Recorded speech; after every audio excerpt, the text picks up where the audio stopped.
les retailers n'ont pas le choix, ils doivent plonger à 200% dans cette révolution digitale, sinon ils n'en seront pas, ils n'existeront plus dans 5 ans, dans 10 ans, dans 20 ans.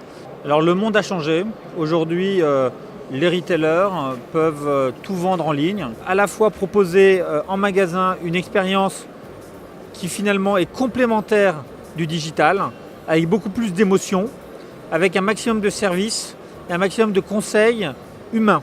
Parce que c'est pour ça que le client va faire un effort. Il faut avoir le courage de fermer les magasins qui ne sont pas rentables, d'en ouvrir dans de nouvelles zones de chalandise, notamment en centre-ville.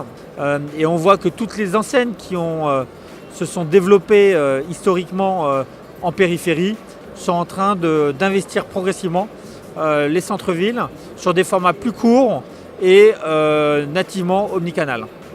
Ikea est un exemple parfait de ça. Avant, on pouvait faire 30-50 km en voiture pour aller se rendre dans un magasin Ikea.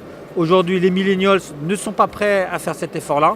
Ils ont l'habitude d'accéder à une surface commerciale en un clic et du coup, ils veulent beaucoup plus de proximité et ils n'ont plus besoin de voir tous les produits en face d'eux. L'expérience magasin qui va être recherchée, c'est tester le produit. Et on le voit avec le comptoir de boulanger qui est très intéressant.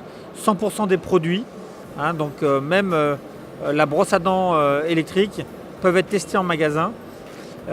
Et donc le magasin n'est plus seulement un espace vitrine, ça devient un espace de test produit fantastique. Et on est vraiment dans ce que j'appelle moi le retailtainment, qui est cette contraction entre la vente de produits, le retail et l'entertainment. Et ça, c'est la seule condition qui va permettre au magasin de survivre. Donc c'est 1, de l'émotion, 2, de la personnalisation et 3, ça va être du service.